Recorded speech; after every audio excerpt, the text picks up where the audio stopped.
Welcome, everyone. It's an amazing, beautiful evening, and we have a very interesting panel tonight.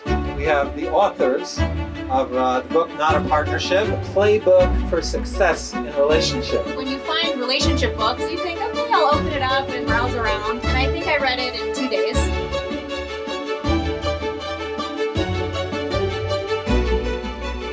What is your advice? We are in Tel Aviv. What is your advice for us dating? My best piece of advice, I think, for dating is for people to begin to practice these ideas now. A lot of times what happens is that we basically separate our dating lives from our marriage lives. And therefore there's a whole career in our lives of dating. And then at some point we say, it's time to get married.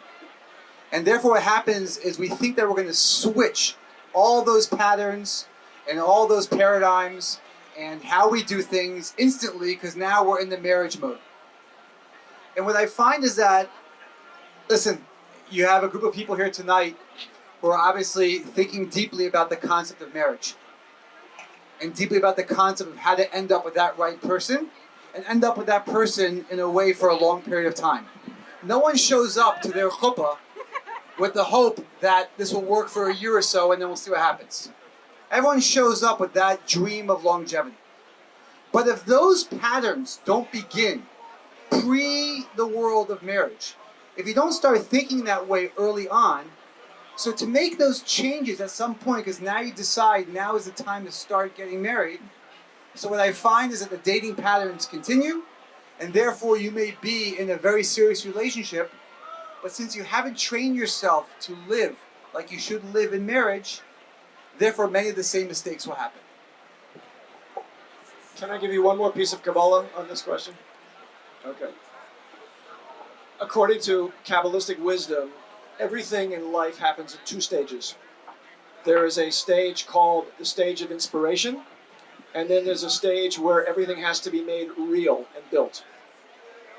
You have a period of time called childhood.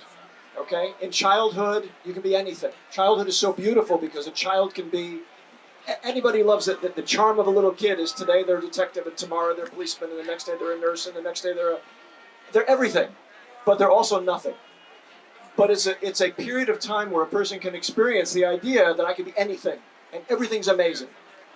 That gives way to adulthood, where if a person tries to keep all the options open and not actually commit to one of them, making them real, you wind up with overaged, non-accomplished children, which unfortunately many adults are.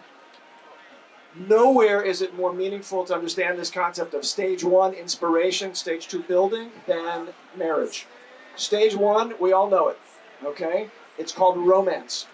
It's called, oh my gosh, I met the perfect person. The music started playing. I can't breathe anymore.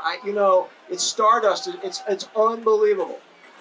And the problem is that people think that that's what love is. That's not what love is. That's what romance is. And that will give you the inspiration to get involved with a person so that when that romance stage ends, which is usually quite quickly, much more quickly than we hoped it would, much more quickly than we had planned for, usually the day after the chuppah, okay, right? So what happens when the inspiration stage ends is people say, oh my God, I married the wrong person. Another dud, another faker. Not realizing that, no. That was what stage 1 was meant to be. It was meant to give you a vision of what life can be like with this person.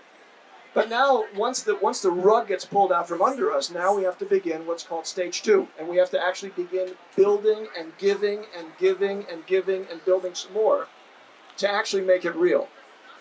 The idea, by the way, is not like the inspiration stage was some kind of cosmic trick. It wasn't. It was meant to give you a vision of what you can build over a period of time if you put the work into it. And our problem, of course, is we're trained to think only about stage 1. Every Hollywood romance movie ends, right, at the end of stage 1, right before stage 2 begins.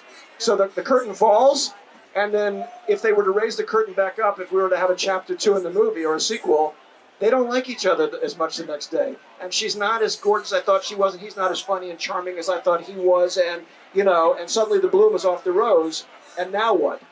And the answer is a mature person who's ready for it now knows that is where all the building and all of the giving begins, which actually produces real love.